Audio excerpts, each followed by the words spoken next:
back again with another part.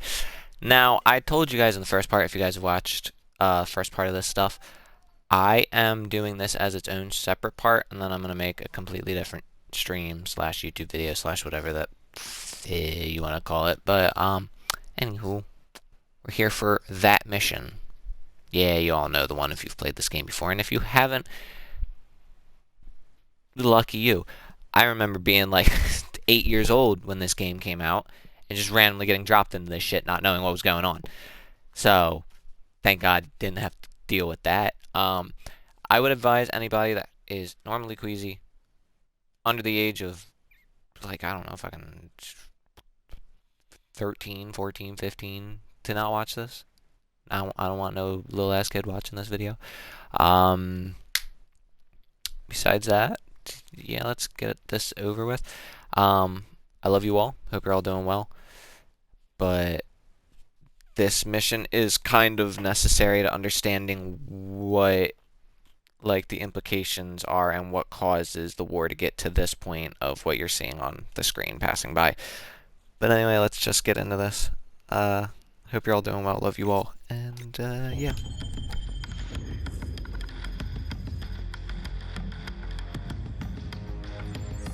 The rest of Task Force 141 brought in the ACS, Alan.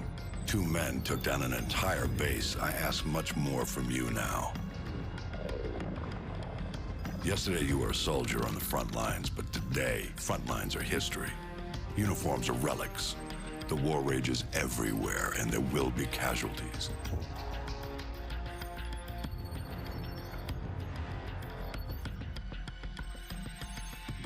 This man, Makarov, is fighting his own war, and he has no rules, no boundaries. He doesn't flinch at torture, human trafficking, or genocide.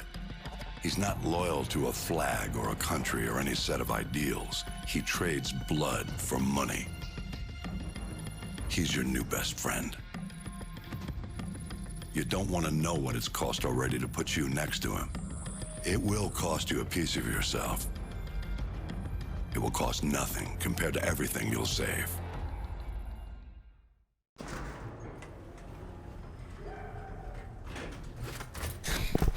And this is where I tell everybody that is normally queasy to please get off the stream, because this shit's about to get violent really, really, really quick. Love you all. Yeah, this mission's fucking crazy. I'm being so serious. I remember when this mission first came out, I was just jaw on the floor. Oh boy. Fuck, dude.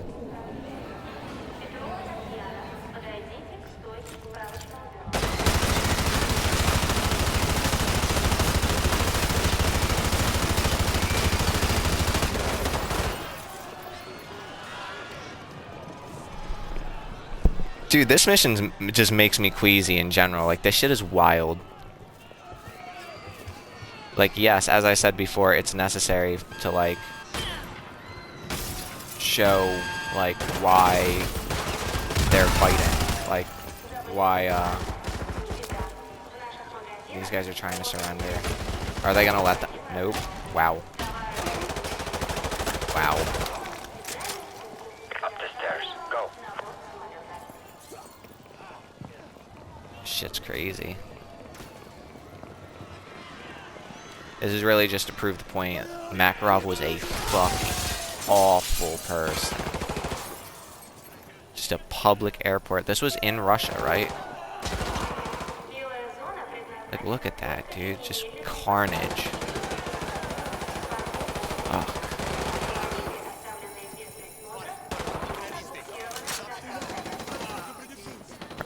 I thought there was like an Easter egg or something. I heard about an Easter egg, but meh. For those of you that have played Modern Warfare 3, you'll know what I'm talking about.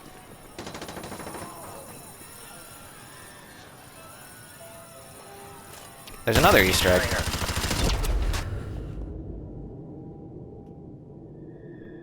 Sorry. Couldn't resist.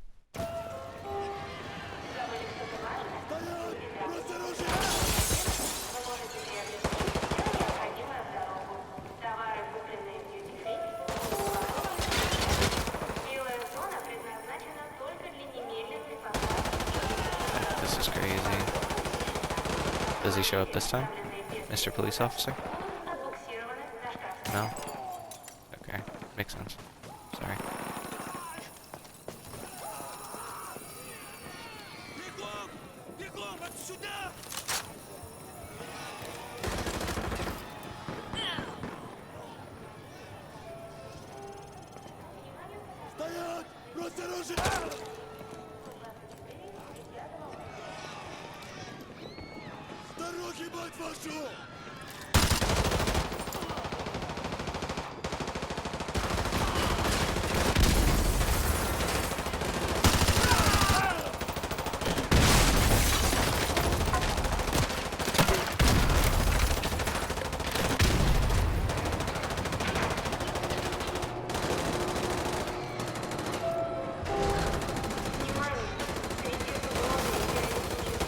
That's wild. They were just, what, completely unaware?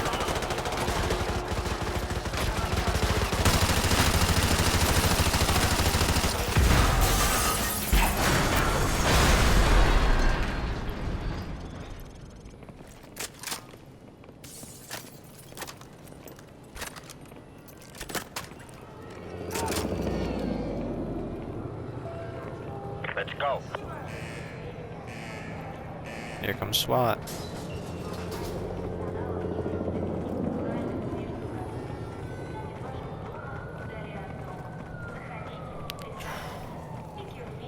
This mission gave me, like, flat out nightmares.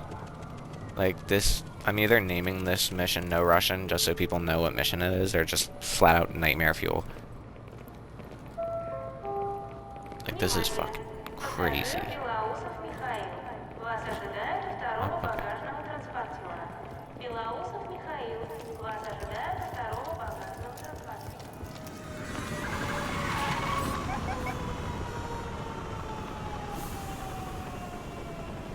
They're right on time. Check your weapons and ammo. I've waited a long time for this. Haven't we all? Yeah, we're in Russia. Obviously, I just forgot in the 7 minutes that it's been since I've seen the This way, let's screen. Go.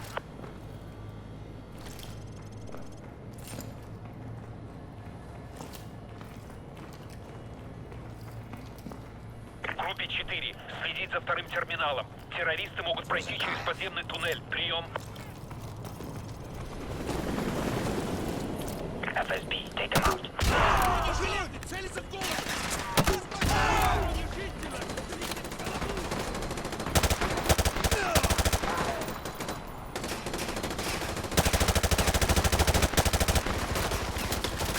Где танковая поддержка дальних взвода?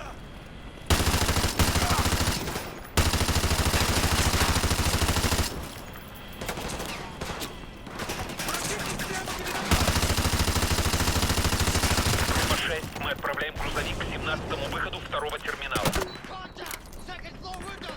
Copy that. Second floor windows.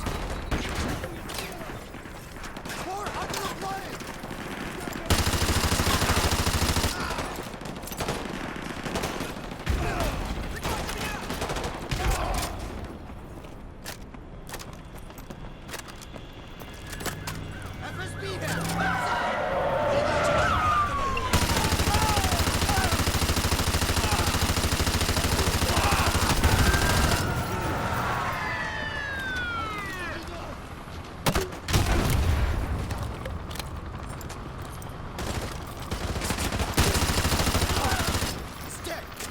Go, go! 30 seconds. Go. This way. Let's go.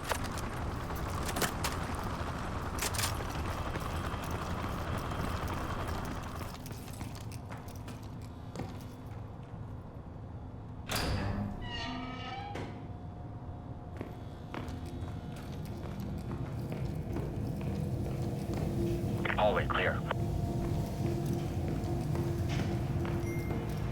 Hold your fire.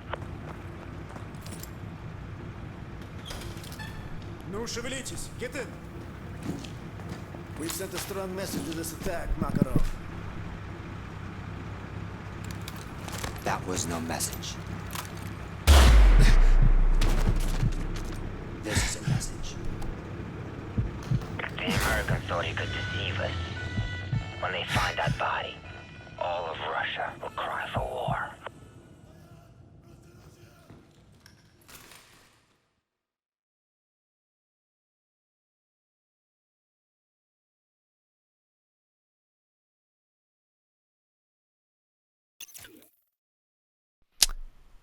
Yep. All that just for Karma to bite you in the dick.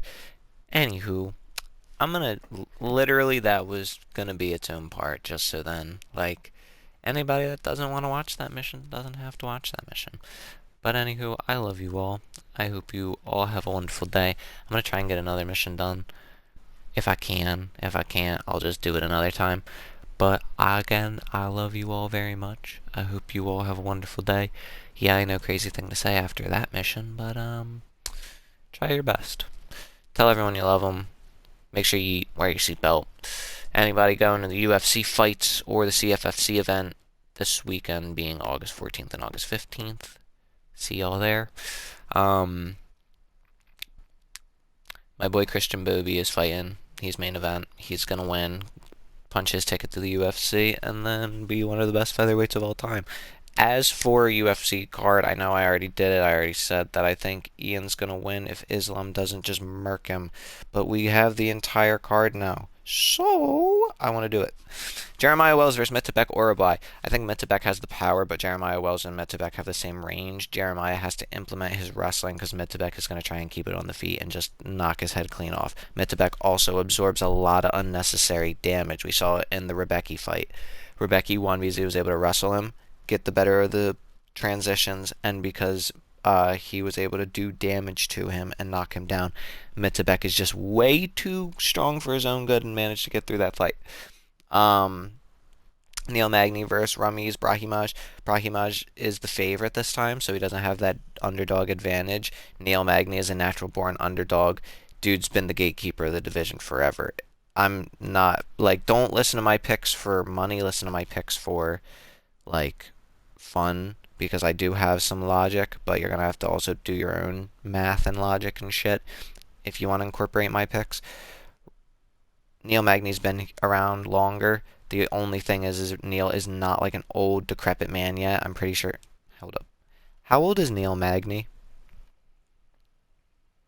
Something went wrong. Alright, he's some age, but I don't think he's old yet. I think he still has a lot left to give. He's still beating top contenders like Mike Malott just beat Gilbert Burns, and that put him ranked in welterweight, but Neil Magny is the only man that beat him. Kind of crazy. I think Neil Magny gets it done by submission. Rafael Tobias versus Lucas Fernando. Fernando, I think, is making his UFC debut. Or I might be wrong. Somebody's making their debut. I forget who. Oh, it's Eduardo. Never mind. That's way fights later. Tobias versus Fernando. I'm looking at their stat sheet real quick. Okay, so Fernando has an 0-1 record, and it's his debut, and he's fighting a dude that's coming off a loss. Both from Brazil. Fernando is a natural middleweight, moving up to light heavyweight to fight, but he has 5.5 inches of reach with his arms. He has no stats. The dude he's fighting, though, has... Alright, so he's well-rounded. His average fight time is 9 minutes, which means he does get knockouts and submissions. Versus Fernando, who has only gone 15 minutes, apparently. His defense with landing is bad. They both absorb a lot of fucking punches. And they both land a decent amount of punches. Fernando goes for more takedowns. His takedown accuracy isn't the greatest, though. And he averages 1 submission per. Vicente Luque versus Tresean Gore. I got Vicente Luque because I'm a Luque nerd. I've always been a Luque fan. Tresean Gore is also a really good fighter. He's just a wrestler trying to wrestle a Brazilian Jiu-Jitsu black belt who has a lot of submissions on his belt. Dante Johnson versus Eric Mecanico. I got Dante Johnson. I'm surprised he's not a bigger favorite. I'm surprised that Mitsubek is honestly highest favorite of this card because Dante Johnson's going to put in work. He has really flashy hands. He has good knockout power, and he's got good wrestling. Eric Mecanico, not trying to count you out, my boy, but 8-0, undefeated. The boy's on the rise. Think he's gonna be at least ranked in the top 15 in the future. Charles Johnson versus the debuting Eduardo Choplin or Chopin. Sorry, I haven't seen him. I've only seen like a few clips of him. From what I've seen, both of them fight similar. Eduardo looks like he has the better of on the ground game, but he does have good hands. He has knockout power. It's just that he throws a little wide and sometimes leaves his chin exposed on the opposite side because, you know, straight punches beat hooks. Eduardo likes to throw those loopy ass hooks, could get himself caught with a straight punch. I don't know if Charles Johnson's going to be the one to do that, though. Charles has shown that he's been getting a little chinny as of lately. He is a really good fighter. He's the only man to beat Lonair Kavanaugh and Joshua Van. That's a good fucking record to have. I think he could do it again with this dude. But if I were to put money on it, I would put Eduardo winning possibly by submission because I don't think Charles would be able to defend the takedowns that well. He defended against Imabaya very well, but I don't know. Something's telling me Eduardo's going to give him problems. Chidi Njokuani versus Yoel Alvarez. Chidi has range and everything. I don't know why he's a dog. They're both coming off a loss. Chidi's from the United States. Joel Alvarez is from Spain. Similar range. No, not similar range because Chidi has 3 inches of range on feet and hands, and he's taller. Okay, shit. I don't know. Chidi and Jaquani. Edson Barbosa. Oh, my boy. Fighting Esteban Ribovic. Ribovic is a fucking crazy favorite. Why is everybody like... Y'all don't think Edson got it? Really? Like, really, really? Man, fuck all y'all. I'm putting my life savings on Edson Barbosa. Eat my nuts.